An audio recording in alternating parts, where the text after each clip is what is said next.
Hi friends, welcome back to tech railway. మొన్న జరిగిన budget తర్వాత రైల్వే శాఖ మంత్రి గారు ప్రెస్ మీట్ పెట్టి ఆంధ్రప్రదేశ్ కేటాయించిన బడ్జెట్ యొక్క వివరాలు అనేవి తెలియచేయడం జరిగింది. ఇందులో భాగంగా ఆంధ్రప్రదేశ్ నుండి త్వరలోనే మరికొన్ని వందే భారత్ ఎక్స్ప్రెస్ రైళ్లని అందుబాటులోకి తీసుకువస్తామని రైల్వే శాఖ మంత్రి గారు తెలియజేశారు.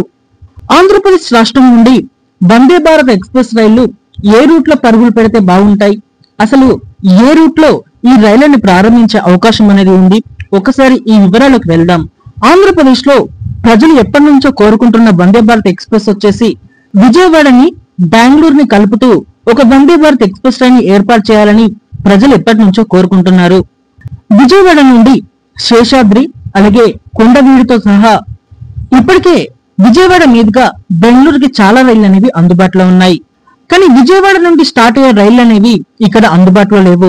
వందే భారత్ ఎక్స్ప్రెస్ ట్రైన్ ని విజయవాడ నుండి ప్రారంభిస్తే విజయవాడ ప్రాంతాల ప్రజలకి అలాగే చుట్టుపక్కల ప్రాంతాల ప్రజలకి వందే భారత్ ఎక్స్ప్రెస్ ట్రైన్ అనేది చాలా కన్వెంట్ గా ఉంటుంది. అత్యంత వేగంగా బెంగళూరుకి చేరుకోవడానికి ఈ వందే భారత్ ఎక్స్ప్రెస్ ట్రైన్ అనేది ఉపయోగపడుతుంది. అలాగే సీట్ల కోట కూడా ఎక్కువగా ఉంటుంది. ప్రస్తుతం తిరుగుతున్న రైళ్లకి విజయవాడ వాసులకి సీట్లు దొరకడం అనేది చాలా గగనంగా చెప్పుకోవచ్చు.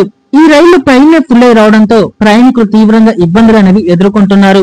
అలాగే మరొక వందే భారత్ ప్రపోజల్ వచ్చేసి విశాఖపట్నాన్ని తిరుపతిని కలుపుతూ ఒక వందే భారత్ ఎక్స్ప్రెస్ ట్రైన్ ని ఏర్పాటు చేయండి అని చాలా రోజుల నుంచి ఒక ప్రతిపాదన అనేది ఉంది. విశాఖపట్నాన్ని అలాగే తిరుపతిని కలుపుతూ ఒక వందే భారత్ ఎక్స్ప్రెస్ ట్రైన్ ని ఏర్పాటు చేస్తే తిరుపతి వాసులకి అలాగే విశాఖపట్నం వాసులకి ప్రయాణ సమయం అనేది చాలా వరకు తగ్గుతుంది.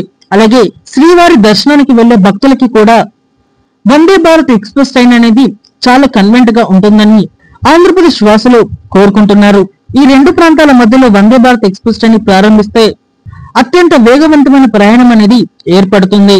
దేశంలో త్వరలోనే 200 కొత్త వందే భారత్ ఎక్స్ప్రెస్ రైళ్లని అందుబాటులోకి తీసుకువస్తామని రైల్వే శాఖ మంత్రి గారు తెలియజేశారు. ఆ 200 వందే భారత్ ఎక్స్ప్రెస్ రైల్లో ఆంధ్రప్రదేశ్ కి కొన్ని రైళ్లను కేటాయిస్తే ఆంధ్రప్రదేశ్ వాసుల యొక్క ప్రయాణ కష్టాలనేవి తీరనున్నాయి. చూద్దాం, తొందరలోనే ఆంధ్రప్రదేశ్ లో ఈ ప్రాంతాలలో వందే భారత్ ఎక్స్ప్రెస్ లైన్లు అనేవి పరుగులు పెట్టే అవకాశాలు అనేవి కనిపిస్తున్నాయి. ఓకే ఫ్రెండ్స్, ఈ రూట్ లో వందే భారత్ ఎక్స్ప్రెస్ రైళ్లు అందుబాటులోకి వస్తే ఎలా ఉంటుంది, మరి ఏదైనా రూట్ లో నడిపితే బాగుంటుందని మీరు అనుకుంటున్నారో ఆ రూట్ పైన కామెంట్ చేయండి. మరిన్ని రైల్వే అప్డేట్స్ కోసం మన ఛానల్ ని ఫాలో అవ్వండి. Thank you for watching.